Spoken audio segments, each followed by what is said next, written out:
Okay, so some things from last night's scrim obviously didn't go our way, and so we're doing this just for a brief kind of overview on how we could have done specific things differently. Before we get into game one, because we did play 2 games out of a 3 block, I did kind of want to just briefly look over draft here. This was our draft for game one. We ended up B1ing Caitlyn. They responded with Jinx Garner, Amumu Braum, Rakan, yada yada yada. Okay. I just want to go over some points here about win cons and priorities, right? If we have a Caitlyn, right, any B1 is typically going to be our priority pick, meaning that this should technically be the strongest pick on our comp, something that we play for. If we are definitively picking this, it means typically that this is our main win con or something that we should be focusing on to enable through ganks, through lane management, through objective control, just a bunch of different things. That's typically what that B1 signifies. R5 is typically going to be the counter towards the comp. So something that just completely shuts down more or less their comp or something else in a vacuum. Lux into Veigar, she's able to freely poke here and there, especially free farming with E. She can stun 3 forms of engage / melees here. Amumu is a little bit trickier, but he is considered a melee, and then she can easily hit from far range, right? R1, R2 are typically going to just be responses plus a blind. Can be a blind, can be a flex. This game, they did not flex it. They just straight up picked a Skarner. So if we are going into a Jinx Skarner and we prioritied Caitlyn, we need to be focusing on the Caitlyn lane and we need to be shutting down this because that, the R1, is a response to our B1. Remember, our B1 is our strongest, so R1 naturally, because of R5, it also wants to shut down that B1. R1, R2 shuts down B1 typically, R5 shuts down everyone or majority of champions. Okay, with that in our mind, we respond then with CC just to get on top of the Jinx. And in retrospect, I think this should have just been a Nautilus. This was a blunder on my part for saying the Braum. But I think with the Nautilus, we have that CC secure on the Jinx. Braum is a lot safer for in lane, but even then, there's not much that we're blocking here in terms of their comp, right? It's just the Jinx rocket, and even then, even if it does kind of get blocked by the Braum, the splash still does go off, right? The zap is still going to slow him. The chompers are still going to root him in place, CC him in place, and so I definitely think this should have been a Cassante in retrospect. They answer with the Rakan for an engage, because remember, they already have their front line here revealed on R2, and so they just need something in and out. Then they just blind the TK top. We knew that they had a TK available. We have a great Cassante here. I think Cassante was absolutely a good pick. And I like the Veigar blind. Could we have gone with something else blind? For sure. We definitely could have went like an Anivia, something that shuts down 3 melees. Just makes it very hard for them actually to walk into our comp. Alternatively, we could have slammed down the Sylas since it was available, and we would have had multiple forms of Sylas. Just to blind, and then even into the Lux. The Sylas matchup isn't too hard, but definitely just having that retroactive ability of, okay, you want to Skarner ult me, now I Skarner ult everyone else, or you want to Jinx RB, I can Jinx R your whole team, and my damage will be a lot more amplified. It's a lot trickier to play the scaling lane here, mainly because Caitlyn's not a scaler. So right now we are committing to like 1 scaler, 1 early mid game, 1 early mid game, kind of whatever, and then whatever as well. And so our damage does not want to be split, especially if it's like going to be sole AP as Veigar, because we're going to be trying to focus tank survivability here on the Amumu. I think that we just index here into tank survivability over the Landry's. But that's just a quick overview of the draft. I just really wanted just to look over it and like if we had any questions about it. I do want to know too, and we'll get into this as we watch this game one, but our priority, remember, has to be that Caitlyn. So keep that in mind. If Veigar's calling a play, it's typically because we have a beautiful wombo combo. Amumu R or Q into Veigar cage into Cassante, pushing them into the cage, Braum stuns, and Caitlyn's supposed to ideally be free hitting in the back.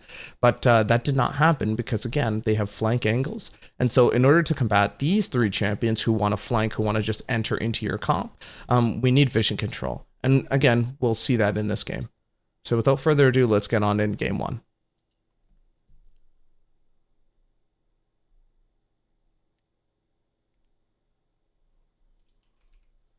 All right. And so this isn't going to be the entirety of the game because I want to make sure that it's snack bite and easy for us to manage. But we are going to be focusing on the very important aspects of this at least.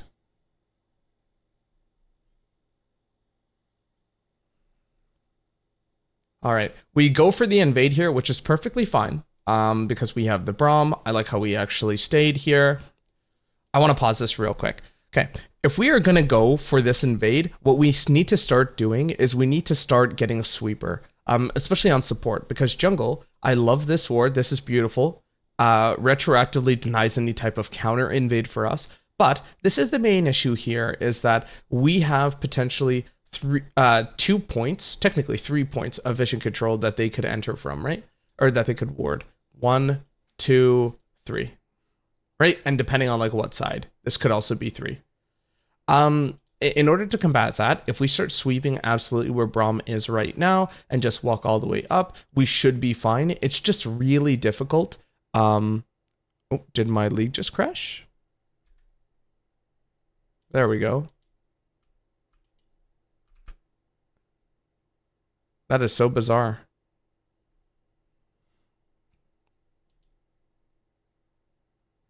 Technical difficulties. There we go. Okay, I don't know what the hell that was. But either way, the Braum starting the sweeper here gives us control of at least 2, and then on the final end we would get that 3rd point of vision control. It's really tough here to walk if we don't have sweeper, because basically we're going in blind. And remember, right, we're going in blind, they get that ward because they saw us on vision control. If we are on vision at any point on that sweeper, we can take that ward back out, right? This is something that we fought against last time, where they are tracking our jungler, and right now we don't have any knowledge about where they're starting because we're going on like a Hail Mary here. Beautiful ward just to get those 2 points, but unfortunately, we didn't go the correct way. So rather than like pathing... Here, let's roll back the tape. Rather than pathing towards the right side and then making sure that we can just calmly enter in, instead, we are actually pathing up direct. And so the issue with pathing up direct is that now, rather than us cutting them off on a parallel line, they have this open space to just freely run out, right? Run out, flash away, whatever they need to do, because they will have closer vision control of us than we will of them, right? So the second that Braum is going to show right there, they now have that capabilities of running straight out or just running directly up. If they run over here, Braum might be able to Q, but it should be far out of range, right? Or if they flash forward, they're definitely out of range. Now, if we are arriving from the other way, though, and hugging the walls, or even if we want to go a little tighter on this end, that run out is a lot more difficult because that Braum's Q, which let's say that's the range, just becomes extremely difficult to actually do in retrospect of like... if they want to go parallel, like we just absolutely tag them here, and then we have potential for pick. So we go for this invade, good single ward. My issue here is that this ward is not coming from support. This ward is actually coming from mid, and so mid now has 0 vision control for a little bit, because he gave up his first ward. But here we are walking on vision again. Now they exactly know where we are, and look at what they've done on the map, right? So they've used 4 of their wards early game, but look how much information they're able to get. In retrospect, we have 2 points of vision. They have 4. On top of that, they have also a 5-point comp set up.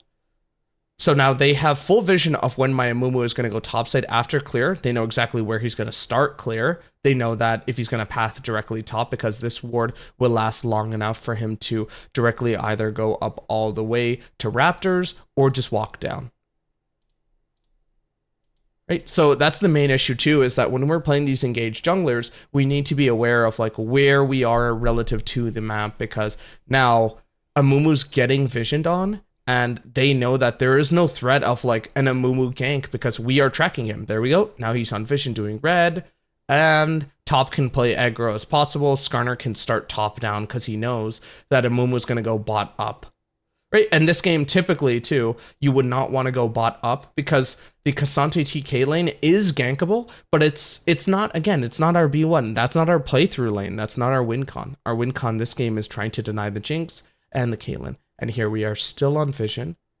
And this is no fault of Amumu or anything like that, but they just saw him walk up, and so now Skarner knows automatically that he can path bot, and there's not going to be a threat. Secondary, he also knows that he is freely able just to walk behind our jungle and go for it, because we have no threat of like a 3v3. It's just going to be a 2v3 regardless.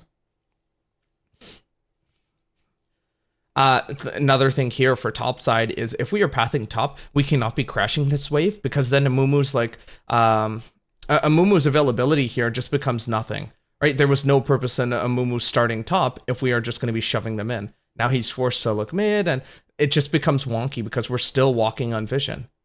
And here we are. I want to replay that a little bit here. Remember how I mentioned that now that Skarner knows and the rest of this red side knows that Amumu is bot, there's no threat.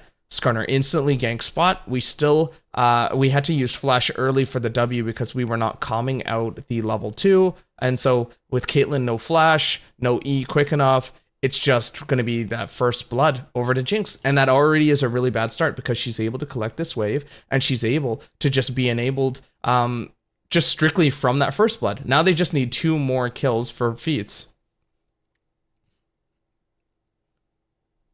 Not sure if Amumu saw the minimap or a minimap bug or whatnot, but now he is bot, and unfortunately the tempo is very weird. What is good though is that they absolutely did not crash this wave, right? I don't know if I've mentioned this before, but in League we have different stages of lanes, right? We call that the B line.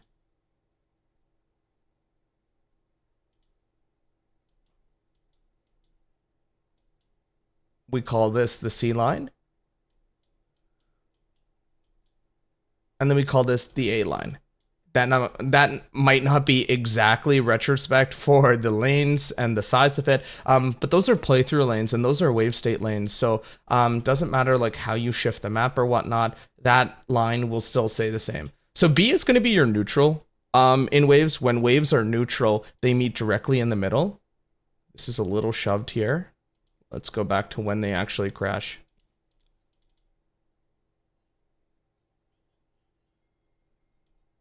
Gotta love directive camera. Right there. They meet at the B line, so it's not an advantage here nor there. Again, this might not be exactly relative to the lane, but if it's in B, it's neutral.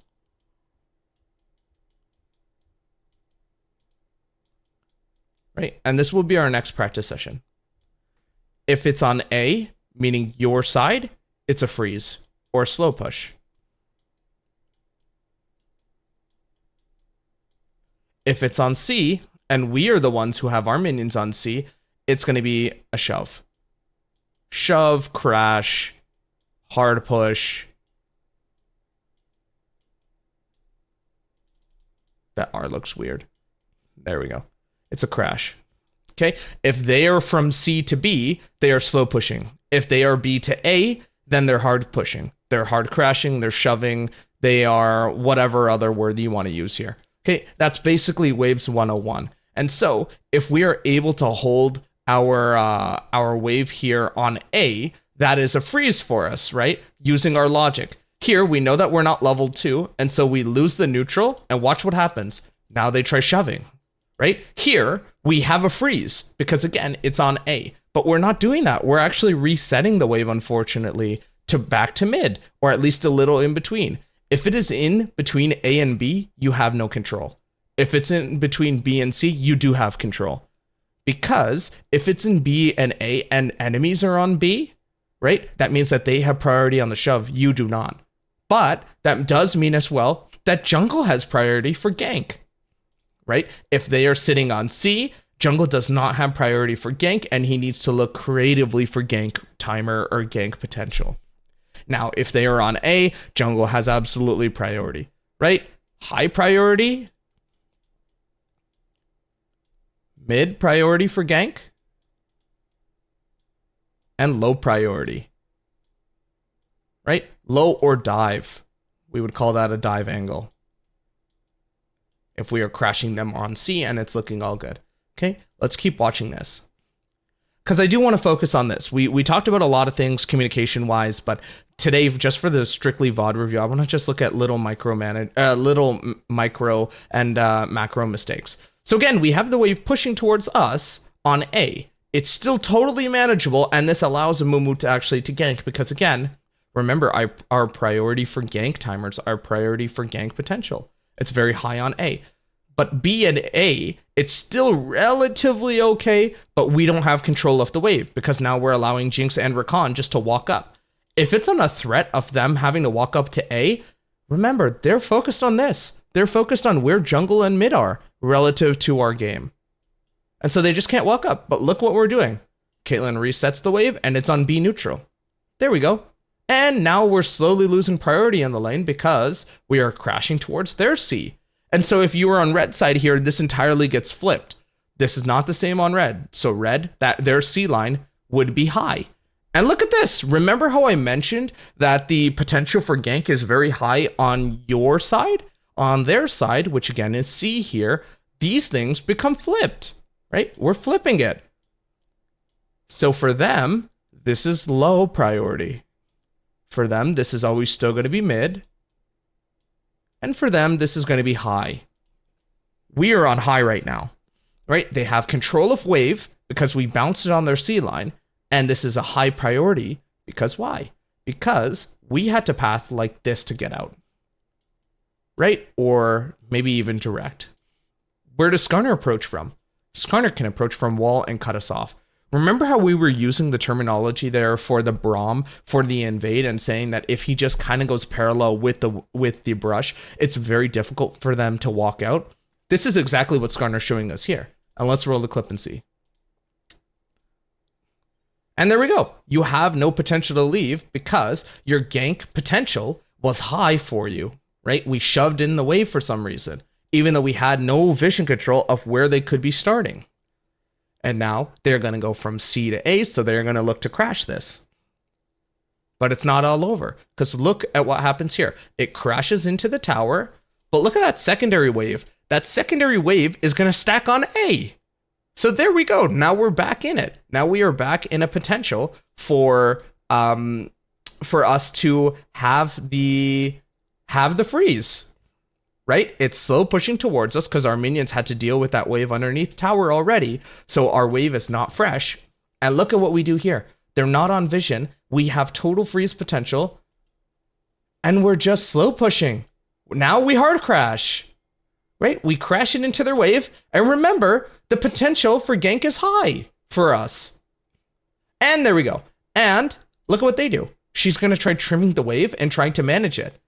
And now what does Caitlyn have to do? Nothing. Caitlyn does not have priority in the lane anymore because the wave is very, very awkward. She bounces it out to neutral, but she's still going to be up CS. And because she has to bounce the wave on neutral, these are her timers to move. Right? A timer to move, a timer for control. Let's do this one green. Okay? Green is going to signify our timer for move. Okay. Our timer to move, if we are on red here, is low. Our timer to move here is mid. Our timer to move here when it's crashing is high. Right? Why is it high when red side is crashing into us? Why is their timer higher to roam and move and whatnot? Because they know that you have to tend to the wave, and they know as well is that there's no threat of dive. They can't hard crash the wave or anything like that. Like they know that they can absolutely do this, right? The reason why she didn't move until the wave was stacked on the B neutral line is because she's taking a gamble here. She doesn't know where Braum is. She's assuming that Braum is moving mid or somewhere else, right? But she also realizes is that if you are crashing in this wave, what happens, right? Our gank potential is high, right? We have a very high potential of getting ganked here because the parallel line. They just need to run here. If you are all the way from C, you eventually run into them. And they are timing your flash.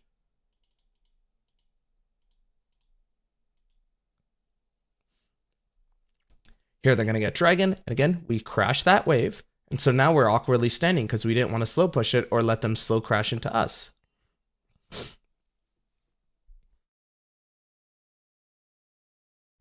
Again, it might not be one-to-one with how the lane shape is, but this still applies to like almost every single lane. And see, now we're on that mid line, and so our gank potential is very, very mid. It's minimal for them.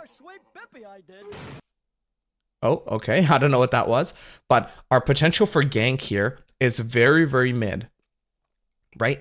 But they know that they have a wave incoming and it's on neutral. They also know that they're playing on a tempo change. They have tempo with BF Sword. They have 40 extra AD. We have what? We have 7 and 10, 17. So we are at a net loss of 23. They have 23 additional AD on top of us, as do they have a 2% restorative buff from Dragon, right? And that's not counting like the potential grub take here. But I just wanted to introduce this concept because this is a very common concept that people just don't think about, right? Lane states. This is just a very, very simplified way of looking at lane states. And now let's apply that to mid, right? Again, it might not be one-to-one. Let's try lining it up a little. There we go, right? It's still the exact same metric, right? When Vader is on A line, he has potential freeze right outside of his turret range. He can potentially freeze this, right? But his availability to get ganked becomes low, right? He has a high potential to get a gank, to receive a gank. And he can look to, he cannot roam, but his mid laner can roam.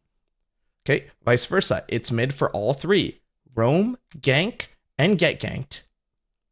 Potential to roam is high for him. This was written for red side. Just remember that. Let me flip that actually, so that this isn't confusing.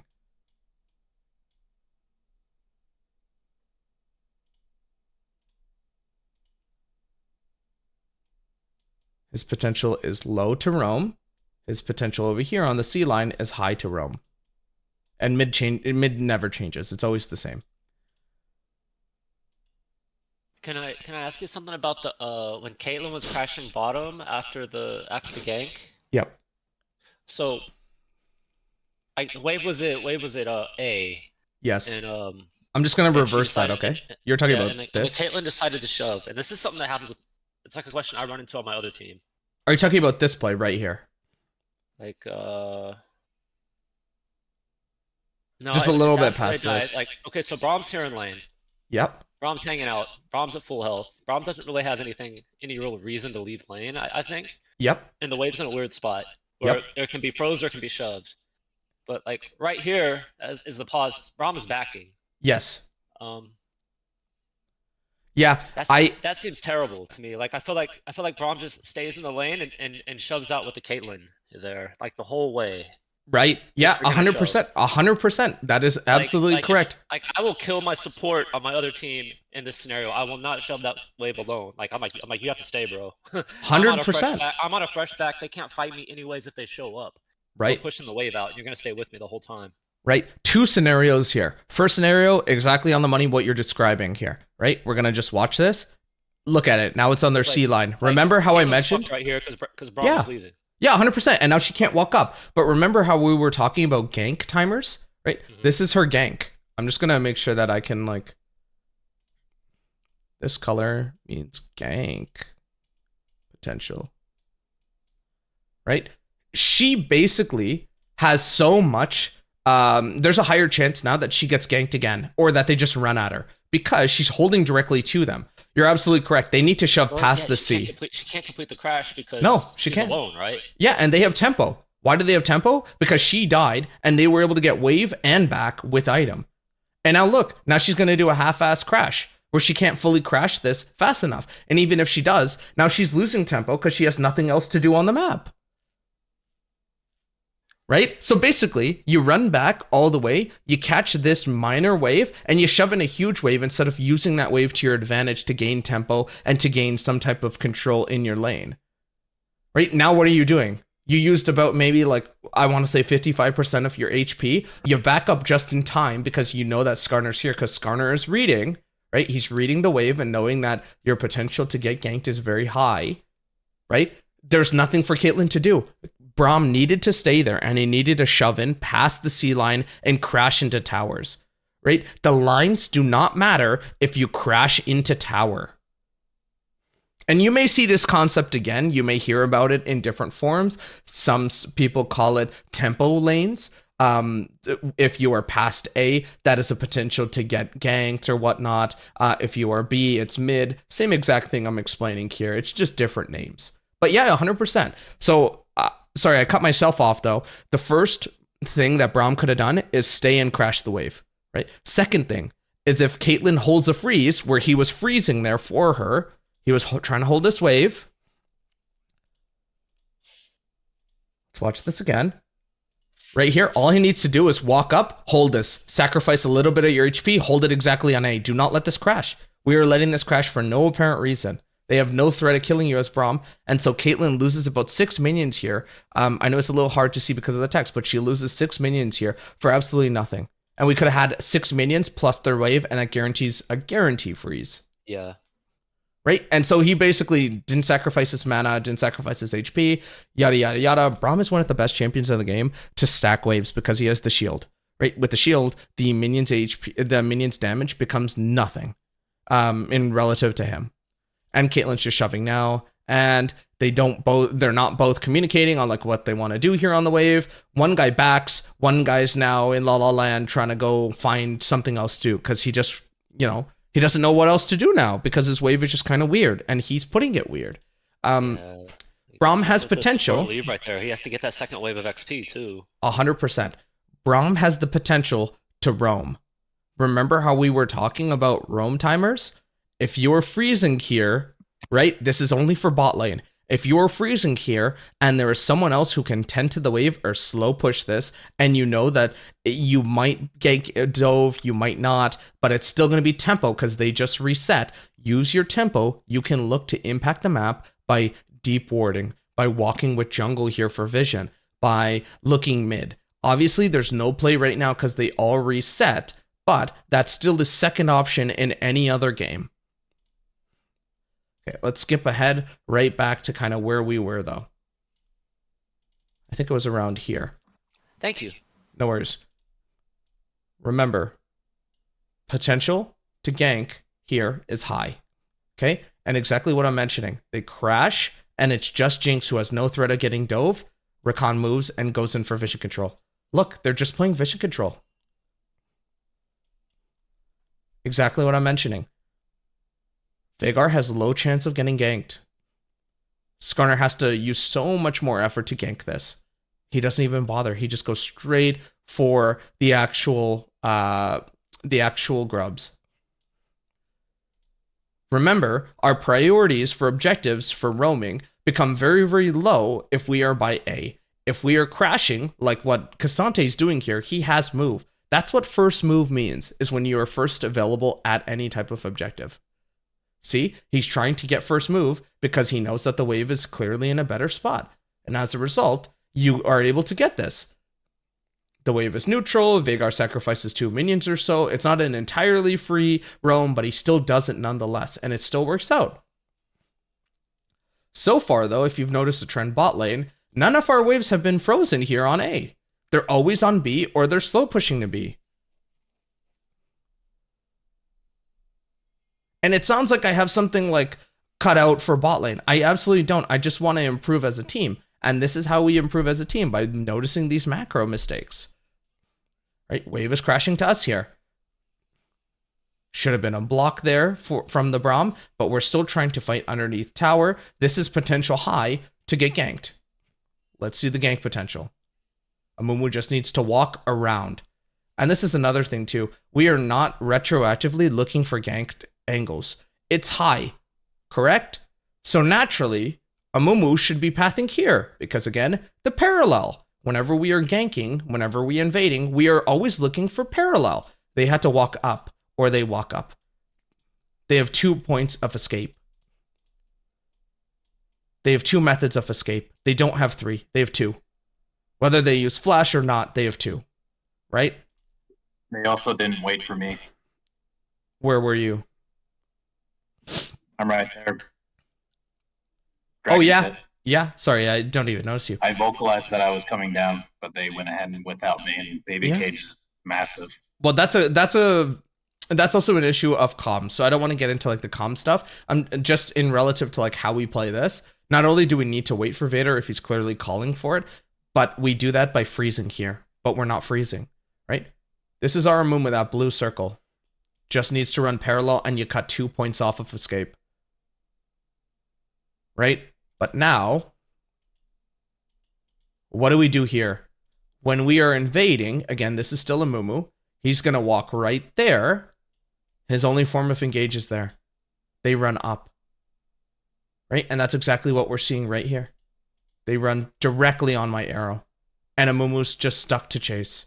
He may land a Q or two, but look at where Braum and Caitlyn are. They're not even close. And that's disregarding the Vagar who called out. And now we're just forcing.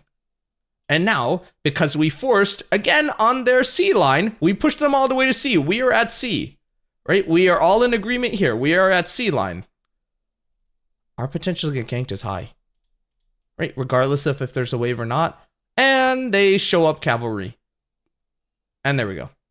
They get a flash out. Because our potential's high, we don't have any responses. And Caitlyn's backing now that the wave is kind of mid. We just got Jinx flash. We just showed 4 bot. If they're backing up into river, we need to keep our numbers and shove this wave because look at what's happening. The waves again are being dropped for some reason. It's slow pushing towards them. We have more minions than they do. And all they need to do is hold this. And there you go. Now her potential, exactly. Her potential to get ganked becomes low. Right? There's a low chance. And if there's a low chance, then we had to force a dive, but we don't. And now she just freezes, and Caitlyn can never walk up. Clearly, they're walking up because now there's a little bit of a skirmish here, but Caitlyn now needs to tend to the wave, and so she's a slave to the wave here. And that's another kill to Jinx. Jinx is now 2-0. We would be up so much CS and XP if we just froze waves, but we are not. We are not doing that. We are not retroactively doing that. I want to talk about something else, right? Vision lines. We talked about vision lines briefly in the flex. Vision lines are very, very important. Hopefully everyone remembers what was written here because I'm going to have to erase this, unfortunately, to talk about vision lines.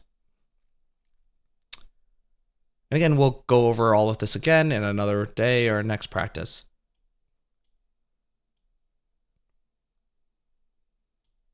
Just quickly erase this, sorry. There we go. We're back at our normal lanes, okay? The A line, the B line, the C line. A is ours, B's no one, C is theirs, okay? What is a vision line exactly? A vision line is very different than these 3 wave states. These are waves. There's another line in the game, unfortunately. I know, more lines, geez. Here, we're going to actively look at the entire map, okay? We're going to toss all this out. Okay, what are we noticing here about the map? Right? We have what? We have 3 points of vision control in terms of our towers. Our towers give us free vision. That should be red. Let's do this. There we go. Okay, anything remotely close to this line is ours. Or is, sorry, red side. Anything closely remote to blue is theirs for vision. Okay, now let's cut the map again in yellow. Very similar to our lane states, because we're always cutting the map in half. Yellow is no one, so yellow is neutral. That means that no one should have priority in this unless they are crashing from red to blue. Okay, anything close to blue is our vision. Now, if we lose towers, we do not have control of this tier 1. Then our blue line becomes shifted rather than from being here. Let's see if I can get a darker shade. Our vision line becomes reduced to like a half crescent. That's our vision line now. Right? It becomes way reduced. That's our vision for blue. Now you might be questioning, now what happens? Is this all neutral? No, it's not. Right? So,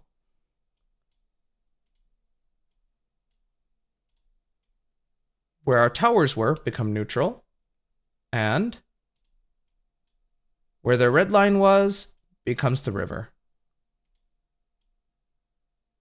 vision shifts, right? Depending on how much you are winning the game, vision shifts.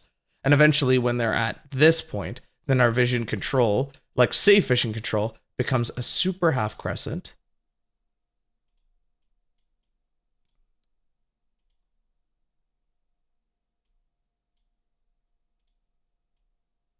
Everything past that is neutral. And unfortunately, that is their red vision, right? Does that mean that we cannot ward in neutral or red or even outside of our blue allocations? No, that does not. But what that does mean is that warding becomes a lot trickier because we don't have priority to go clear out those wards, right? So if we're putting wards in neutral in the yellow line, again, I'm so sorry for my non-straight line drawing, it becomes very difficult to maintain those wards because we don't have first move, right? So in this game, we have moments where we will walk up to go for pixel. We can do that because it is a neutral lane, but if they have priority in the bot lane, right? Their red line and they're winning in the bot lane and they're shoving in and whatnot, their red line becomes like that, right? We have to assume everything past that where we have no control of becomes red. And so we have to walk together in order to clear their vision or in order to get priority and get this red back and create it back neutral. We need a gank or we need to become aggressive, right? The reason why we are putting wards here in pixel and they're instantly getting destroyed is because they have first move, right? And think about it realistically. You're spending 75 gold to get vision control of a pixel that they have priority to move. Remember, I was talking about it. The vision control line, right? That's theirs. Ours, if we're going to play like turtle, is this, right? And everything in between is neutral. There's not too much neutral, but there is a little. But still, they have first move control of pixel. And so even if we put a pink down over here, that doesn't work because they have vision control. They can delete that, right? Our pink might last a little longer. It might give us a lot more control, but they delete it. It's the same reason why, like, when junglers are starting to gank and stuff, they're actively asking, like, is bot warded, right? Is bot warded here for Skarner? Yes, it is. How does he actually gank? By gaining vision control, right? They're going to sweep this, and they're going to play for neutral. Neutral is going to be a patty cake early game. But regardless, he wants control of his side, as do what we do for, like, our side. It's just a game of vision, and we're losing it.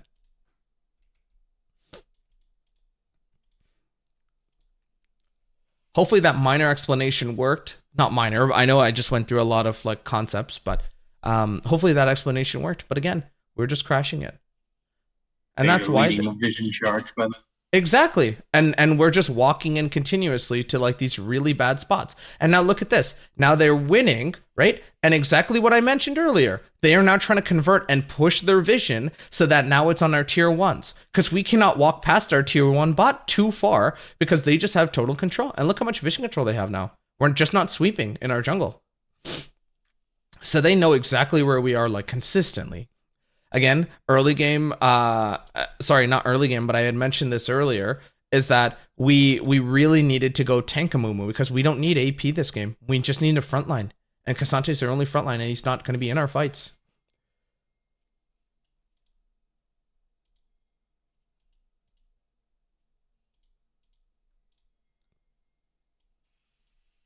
So this is something I really want to talk about. Using timer tempos. Okay, it's not just about summoner spells, okay? It's also about objectives. We have a dragon that is spawning in 120. This is their soul point. After this, the game becomes incredibly difficult to fight them at soul for if we are going to be giving kills. And if Jinx is 4-0, that's hell on earth, right? Here, this is fine to path top. What is not fine is that we use such a team fighting ult. Remember, Caitlyn is our priority. Have we gotten priority on the Caitlyn lane so far? No. Is that entirely Amumu's fault? No. But Amumu is contributing to this by going top here. We get a beautiful Q. We have second Q available. Second Q is available, and we just don't do it. Right? And if second Q, yeah, second bandage toss was available. We have two casts here. Walking up. We go for it. First lands. Second, he's porting out. We could have just queued up here. Right? Instead, we use that team fighting ult. Remember this. We have no team fight ult. Okay? They have all of theirs coming up. Watch what happens on drag now. Remember, Mumu so far is our only go button, okay? Keep that in mind. No R still. They have their playmaking Rs available except for Skarner R. But they don't need Skarner R because they have Rakan and the Lux. How awkward is this? We are not there early enough, 40 seconds before the dragon, because we wanted to go top. We have no vision control aside from like one bush. And now we have to walk into them instead of looking for flanks, because we're not looking for flanks. We have Veigar flank, we have a Mumu flank, Braum flank. We had to run at them. We're like Ooga Boongaing it. And we have no Mumu R to stop any of this engage. Kasante goes deep, he gets a flash out, everyone else is still fighting. It's basically top for support here, and we lose because Jinx has passive. And they just clean us up. Right? And we still don't have a Mumu R. That was our whole go button, was the Mumu R. We need to wombo combo, and we don't have it. It's unfortunate because Veigar is basically having to wait here, awkwardly enough, for the Braum engage. And Braum engages, doesn't hit anyone close enough, Kasante's all the way in the back, and Mumu's just there fighting Rakan. Right? We need to call out our targets, we need to be looking at our timers. It's just super, super awkward that we're just not doing these things.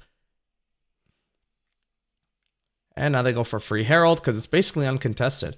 But it's just a game of like macro mistakes. We're just making these unfortunate and very, very, very awkward macro mistakes here and there that just contribute to our issues. This game was mostly an issue of comms and just bad spacing. There were so many moments, and this is a continuous trend, but there were so many moments where AD's just walking up. I get it. Now we've switched AD and we've flipped some roles. And so that should work now to kind of mitigate that. But if you're going to be support, Kavino, you cannot, and you don't need to unmute or anything, but you cannot do what you're doing right now as support if the team is not behind you. We need to talk about where our positioning is as a team, right? We need to be constructively looking at this and saying, all right, I can walk up, I can do this, I can do that. Can we look at this so everyone's on the same page? Instead, we're just running at them, hoping something sticks.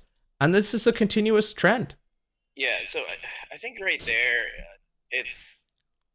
That play is not an issue of you frontlining. Where you just died here. This issue is not because you were told go get red or something. This is not what I'm talking about. Go get red there. Okay. Yeah, this is not what I'm talking about. What I'm talking about is you'll have these moments where you just walk up just to auto or two or something like that, and you're way too far because everyone else is backing and they're not verbalizing that they want to back, but you're also not verbalizing that you want to play up. Yeah, okay. I get that one. Right? That's what I mean by that. Okay.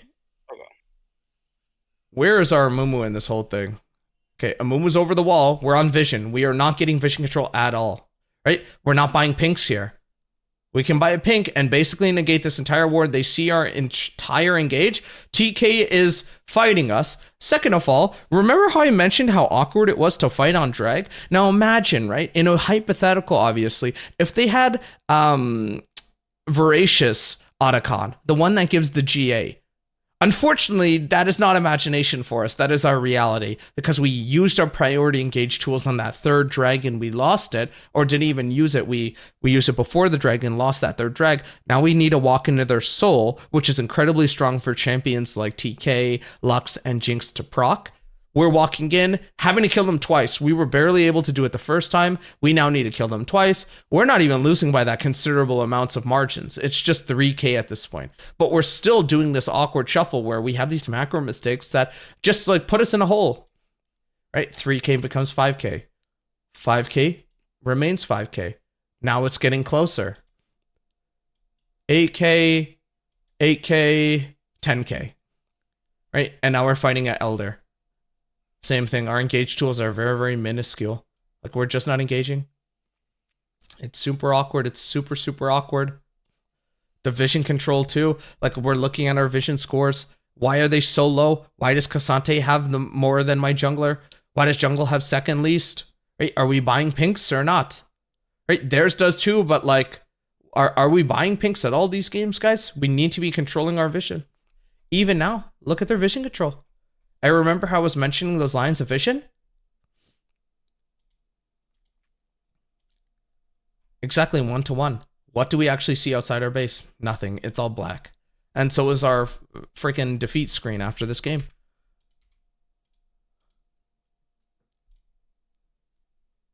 All right, now we are going to get into game number 2. So that was, believe it or not, that was only one game. This next one, because I think we're just repeating the same mistakes, but the next one, I'm going to briefly go over our draft yet again. Okay, their priority, right? Their go button in this game is a Mumu. They want to play through a Mumu engage. It's not necessarily meaning a Mumu wants to get fed entirely here, but that does mean that he wants to be like the main aggressor in this game. We respond with the Jinx of Pharaoh and Viego. Okay, these are 2 fine picks in a vacuum. They go Nyla, Taric. Taric plays off of Nyla, who wants to go forward. She's basically unkillable if she goes in R's. She gets early level 2. We respond with a Silas blind. Okay, in retrospect, this probably should have been just the support pick, and we could have went like a Zillion or some type of enchanter here, just to negate the Nyla and just to keep Jinx a lot safer. Maybe a Karma, maybe a Lulu, probably a Renata, realistically. Okay, Wukong, great team fighting champ. We have a Nautilus who's looking to team fight as well. Silas who can steal a Mumu R, Taric R, Nyla R. So many tools for the Silas. And Viego who's looking to get resets and looking to team fight. Jinx auto attacks in the back, right? Basically the same comp, minus a little bit less CC than what we had in the first game, right? So let's see that second game now.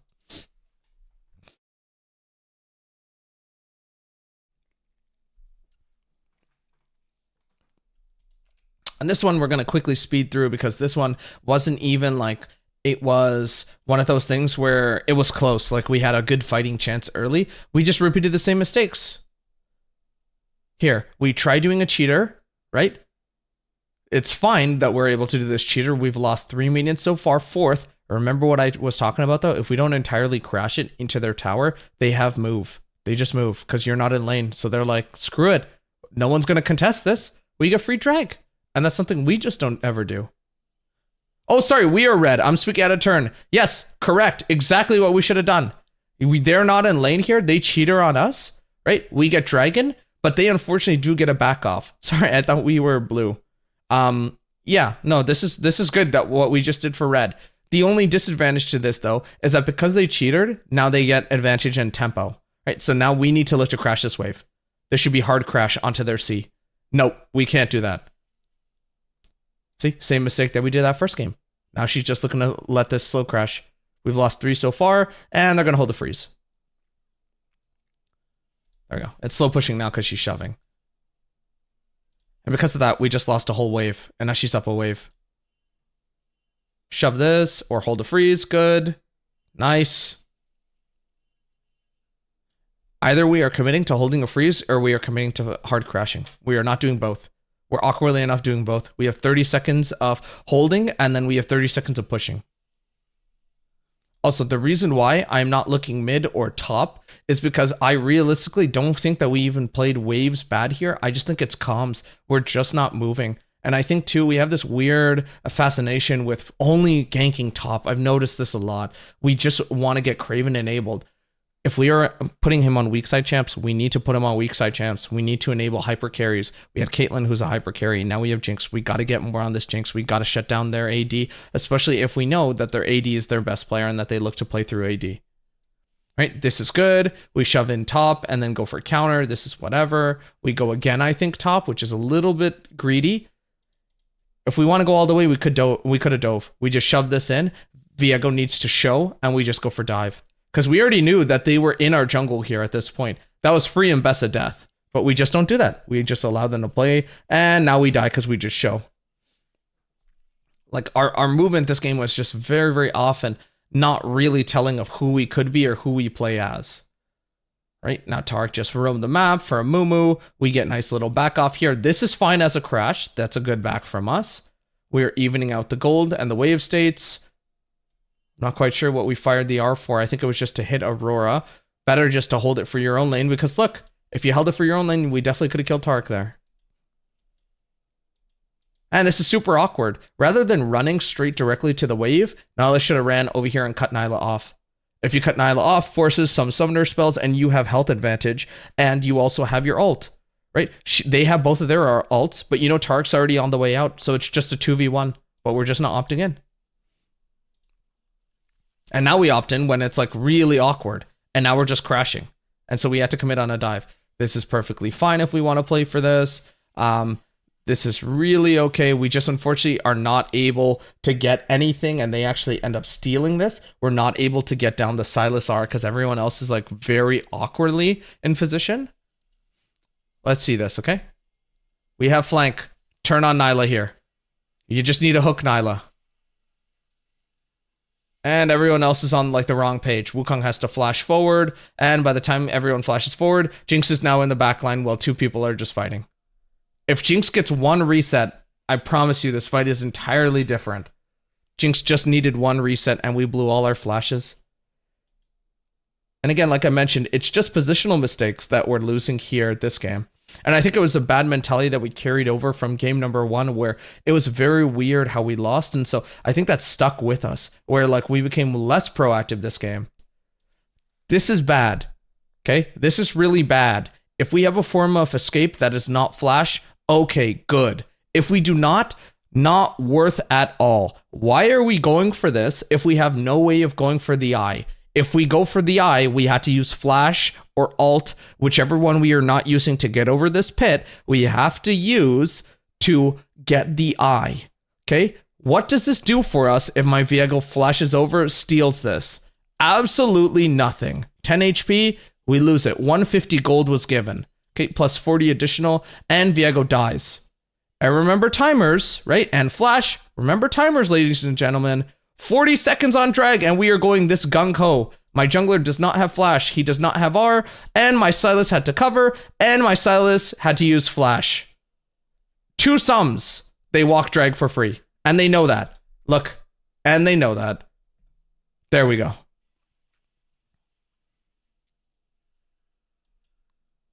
It's just uncharacteristic mistakes that like we don't do, but we just did for no apparent reason. Jinx is on a battle into Narnia and everyone else is focusing here and we're still fighting. We're fighting in vision lines that we don't have. Remember, the tier 1's gone. Their vision line shifts over here, right? Neutral on our tier 1s. And our red right by our tier 2s, that half crescent. We have no control of this because they have priority to walk up. Right? We cannot be fighting in chokes against an Amumu. Our team does not allow us to fight in chokes. We do not have a fight choke comp because Amumu is AoE on stun. Aurora will hit multiple people and Bess is going to hit multiple people. Nyla wants to go forward into multiple people. We don't. We are single target. Right? Wukong is the only champion here, and technically speaking, Sylas R, depending on who it is AoE. But our main forms of engage, Nautilus and his R, and Wukong R, Nautilus R and his Q, and potentially Viego W, are just one form of CC. It's not going to guarantee a whole team, whereas they do have that go button for them. This is fine if everyone walks together. Nice. We have maybe a potential for pick, but our issue again is that we have no vision. And so having these picks when we are not threatening anything else on the map is very folly, because what's to stop them from fighting here? Absolutely nothing. They don't have waves that are shoving, right? And maybe it's just Wukong right now. Their waves are crashing. They're like, oh, you want to fight us? We don't care. We're not going to lose anything out of this, right? There's no threat of losing anything. It's just one bad fight into another, and we're just getting tilted. Last game was a little bit closer. Now we're just losing off of straight up macro mistakes, down 14k. And here they just kill us because we just played it so awkwardly. I definitely disagree. This should not have been Ruins. This should have been either LDR. In my opinion, you should have went Kraken into either Ruins or IE or even LDR. You're getting extra attack speed here, but for what? You're dealing with multiple tanks here. You have to deal with 3 tanks, including one in your lane. And you just don't have the damage. And Ruins is surely giving you a little bit more just because it's able to split between 3 targets, but it's not what you want. You're hoping for multiple rockets, which is fine when you want to get waves. That's why your numbers on CS are inflated, but it's not fine in terms of damage. And here, they use all their pressure, and we're just walking up consistently when we have no priority. We want to go look at Baron, and we just die for it. And that's more or less how they lose the game, or how we lose the game rather. Right? So it's just these small little mistakes here. I think this should be whiteboard.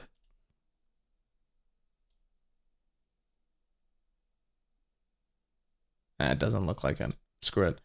Okay, what are the recaps here? Right? This might be a little hard to see, so I don't know what I could.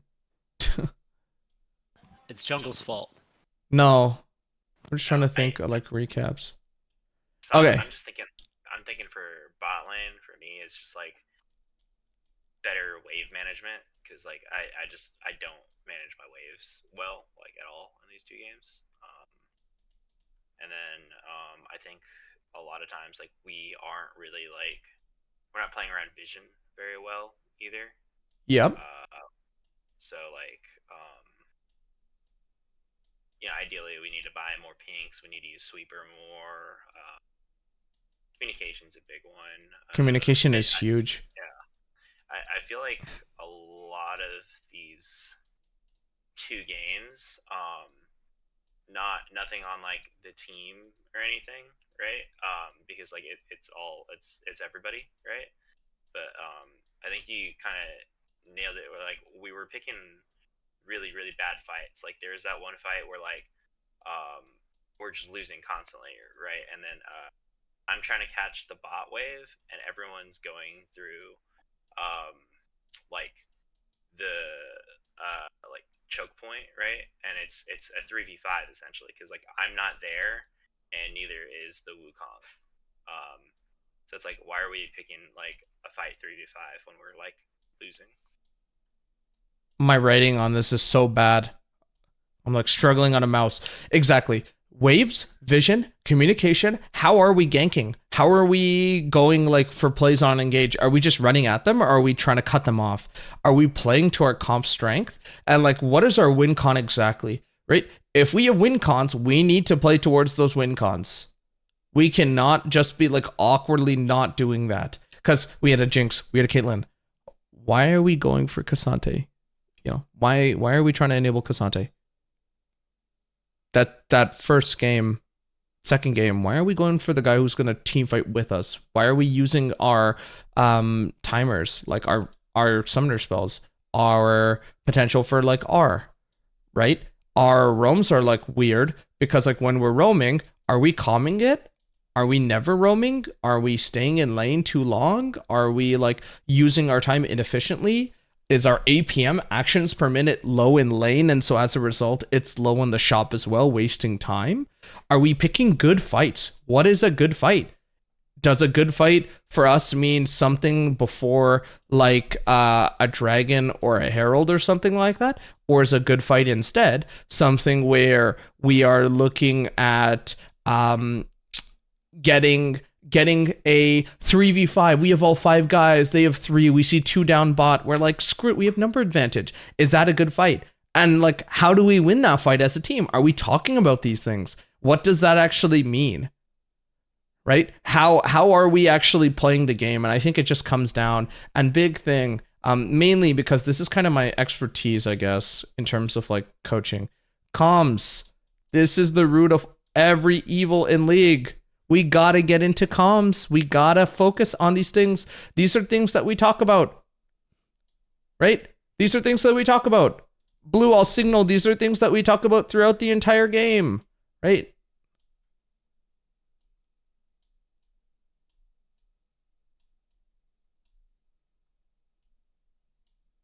Notice how it's bloody every single point. Right? But we're not doing that. We don't talk about these things throughout the game because it's like silent. We just focus so hard, like tunnel vision of like what we need to do at any one specific given moment. We're not retroactively talking about, all right, that happened, on to the next one. Instead, something bad happens and then we're like, oh shoot, if I did this, if I did that, we crowd our thought process thinking of what we could have done rather than thinking about what we should be doing next. Right? We just got to get snappier as a team. But generally, these are the main takeaways from last scrim. So again, I think I'm going to stop the VOD review here because unless we have any questions here. No questions, it seems. Yeah, I think I'm going to call then the VOD review to an end, but I will be posting this later on throughout the day. But I think some of these points are the points that we look at these games and we just think to ourselves, like, why did we do that? Are we getting mind controlled? Who is mind controlling who, right? Because it seemed like they were mind controlling us. And next scrim block, I hope that we're the ones to mind control. Next, obviously, practices will be flex, just building cohesion and synergy. But when we get to that comfortable state, we got to be talking about these things. We had to be really hammering down, like, what exactly are we doing in this game? Are we just fooling around, or do we actually want to win in a specific way? Right? But yeah, thank you for watching.